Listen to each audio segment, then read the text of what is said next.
Bien, con nosotros hoy en Teledebate el doctor Nanfi Rodríguez, destacado jurista, aunque te lo ven ahí joven, pero ya es muy experimentado, ¿no? Todavía, es un hombre peleado.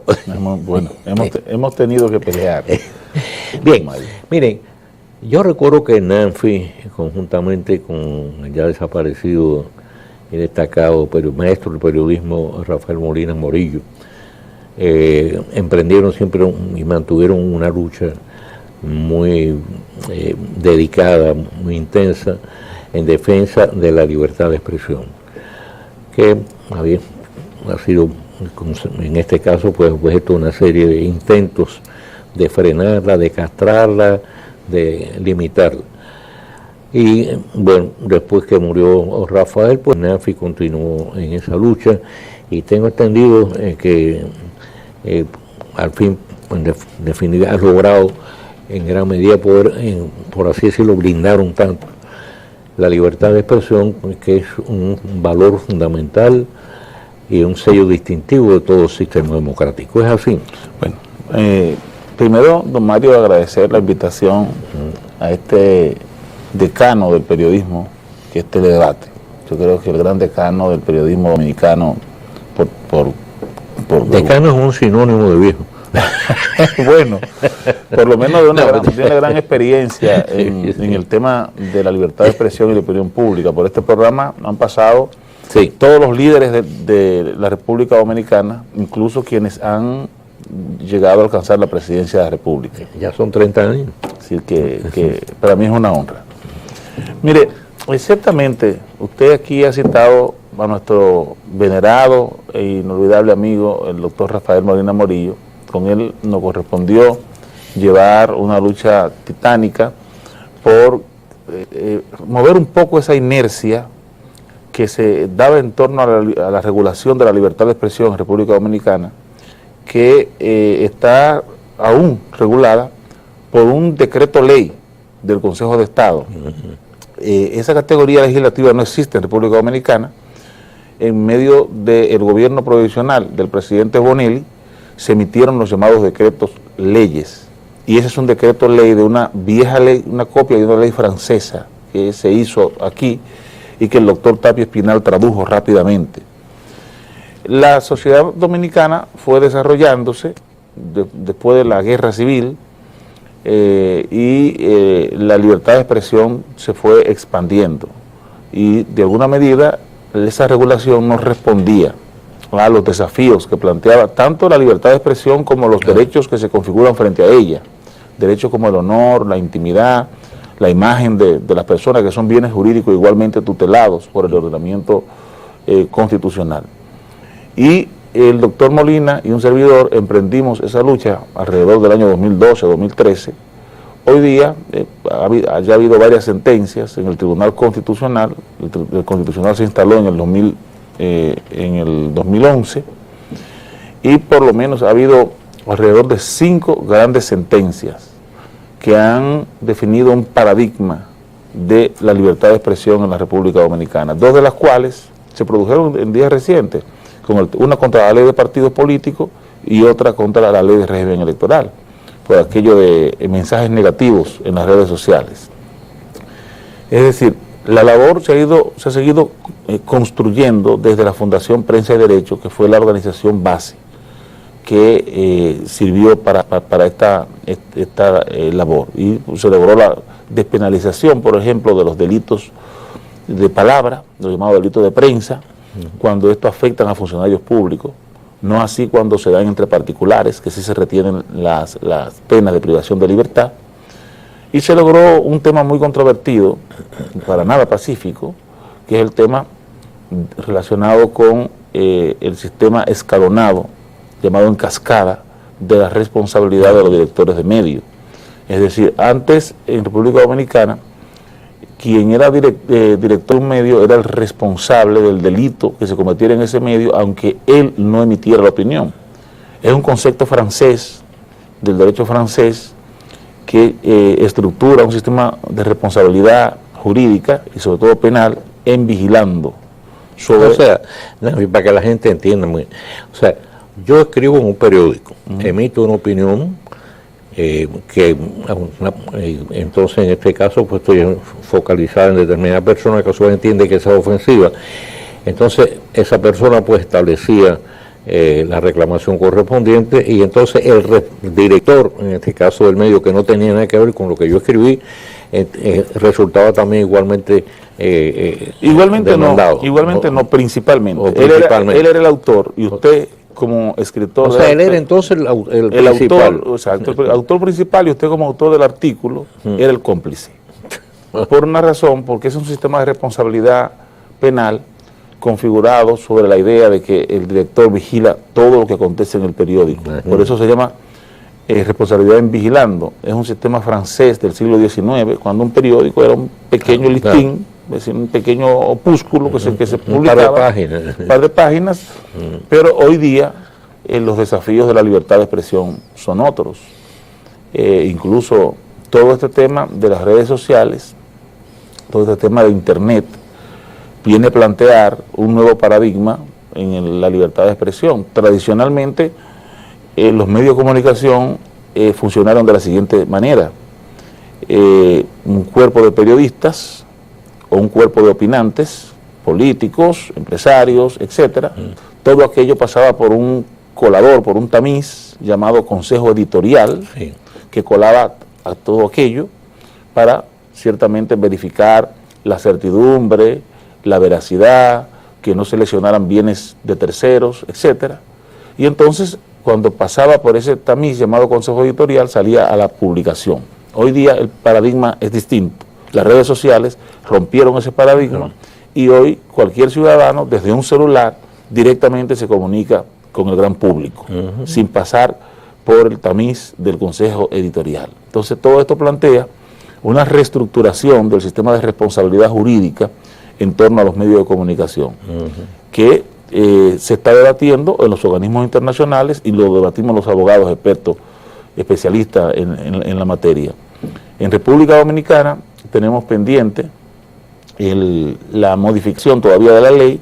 Se han modificado varios aspectos a través de la vía pretoriana, de la sentencia de los tribunales, pero todavía está pendiente. Y sin duda que este tema de las redes sociales y el sistema de responsabilidad jurídica es el tema que plantea mayores desafíos institucionales. Sí, porque las redes sociales en este sentido, pues, lógicamente, crean un nuevo escenario. Lo rompen todo.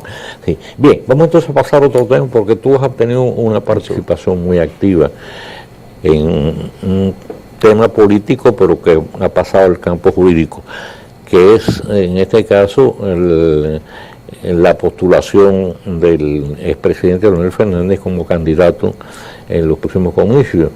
El tema ese fue al Tribunal Superior Electoral y el Tribunal Superior Electoral falló a favor del expresidente. Pero tengo entendido que hay una instancia colocada en el Tribunal Constitucional con relación a ese tema.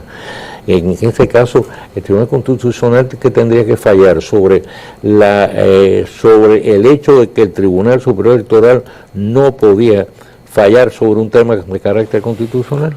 Bueno, realmente nosotros nos hemos involucrado en nuestra esfera profesional en la defensa de la candidatura del presidente Leonel Fernández, desde la perspectiva de que en República Dominicana hay serias amenazas a las libertades públicas y dentro de esas libertades los derechos políticos, derecho a elegir y ser elegible.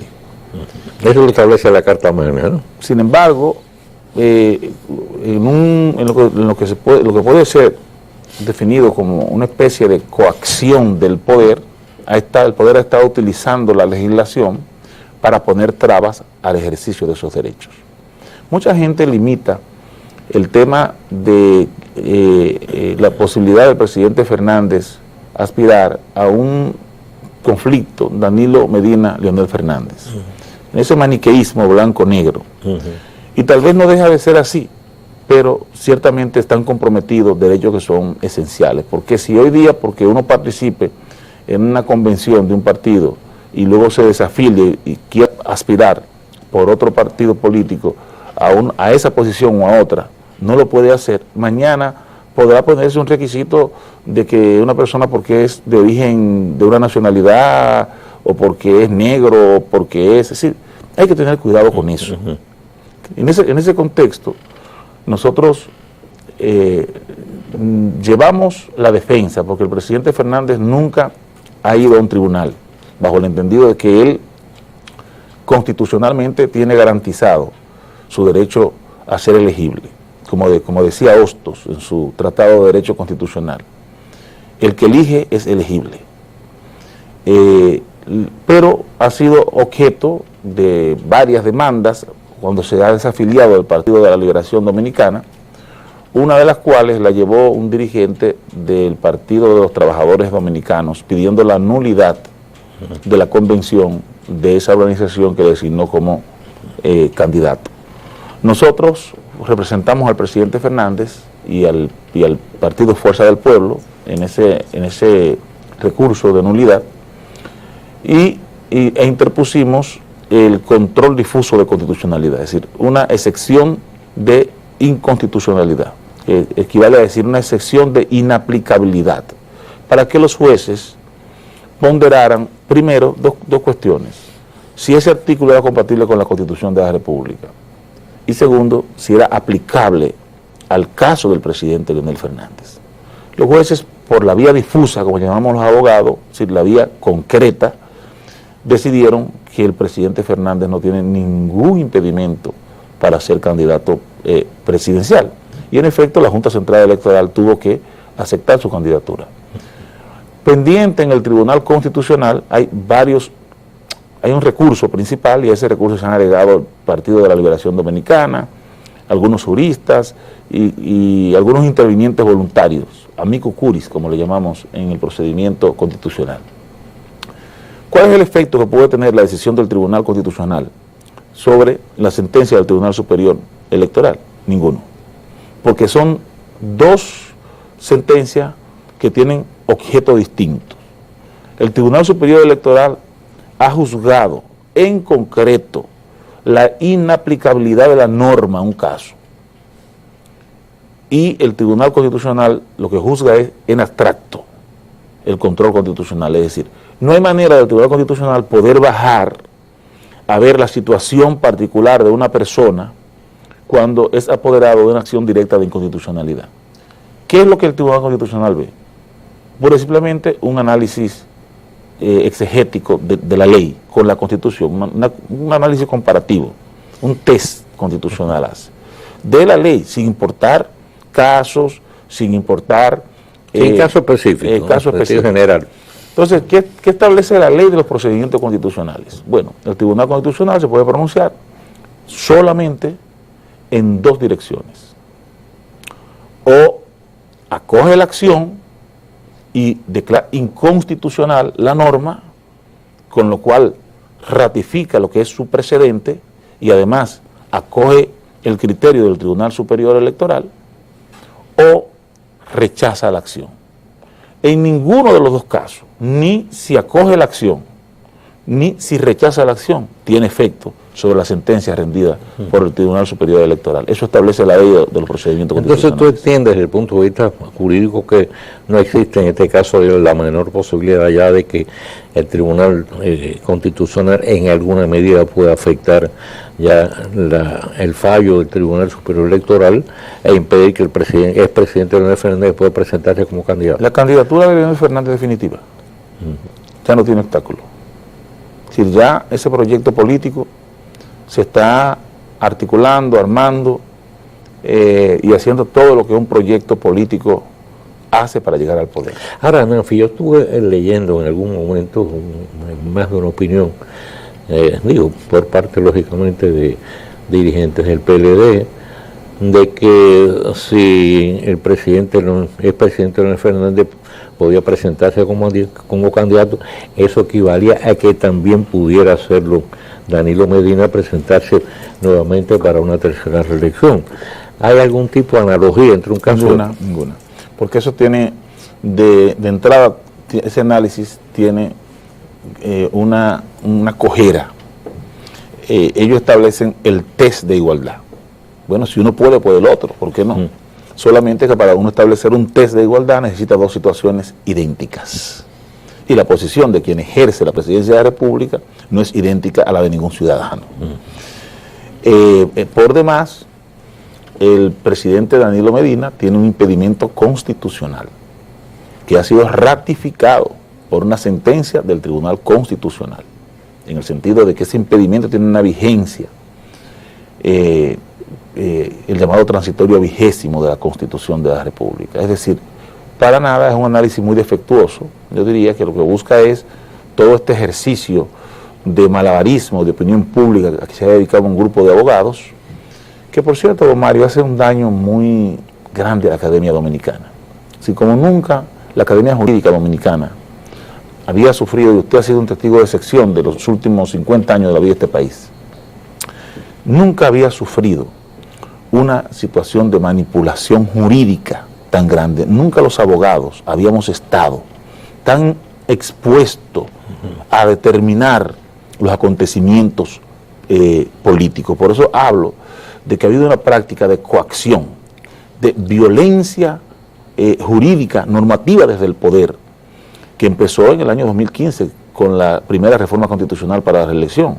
Y después eso siguió con la ley de partido, la ley de régimen electoral, el intento de reforma constitucional con tanques de guerra, tanquetas en el Congreso Nacional. Es decir, una situación que expresa una violencia desde el poder, una coacción desde el poder que ha tenido repercusiones muy graves, porque todo eso ha tenido que ser defendido por personas que tienen acreditación académica, profesores de la universidad, y esto ha causado un daño enorme a la Academia Dominicana.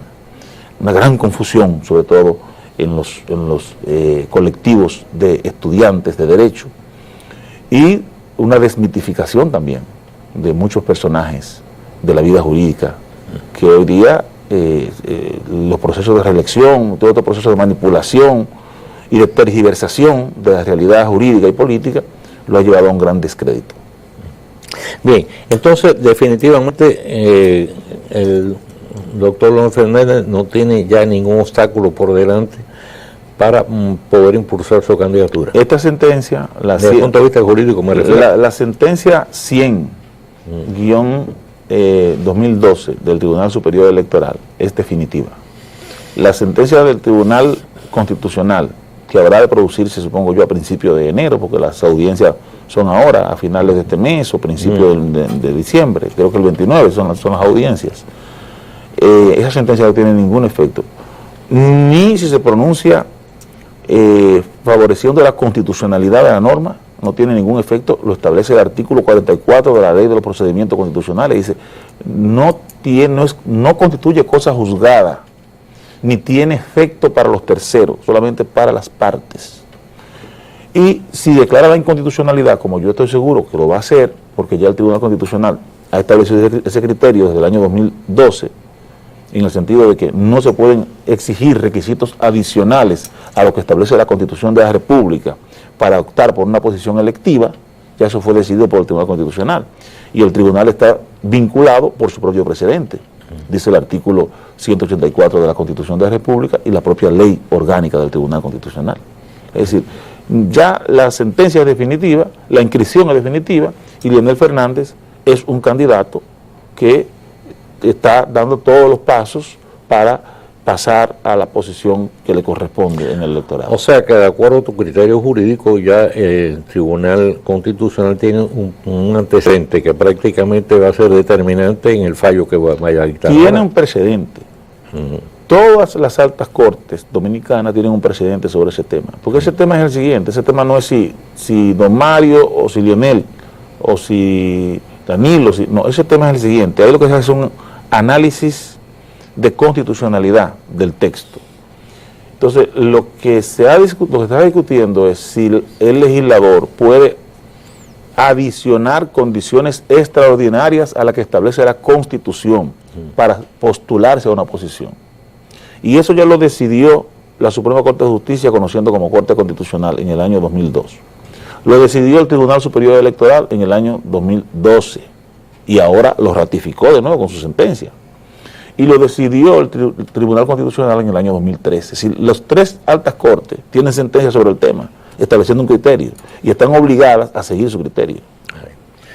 En fin, muchas gracias por haber estado con nosotros, fue muy interesante pues el análisis que has hecho desde el punto de vista jurídico, porque realmente, como tú señalas, ha habido tantas opiniones en ese sentido, que bueno, uno al final, claro, uno no es jurista y entonces uno puede que se quede un poco, por así decirlo, desorientado, ¿no? Cuando juristas conocidos opinando de manera totalmente diferente.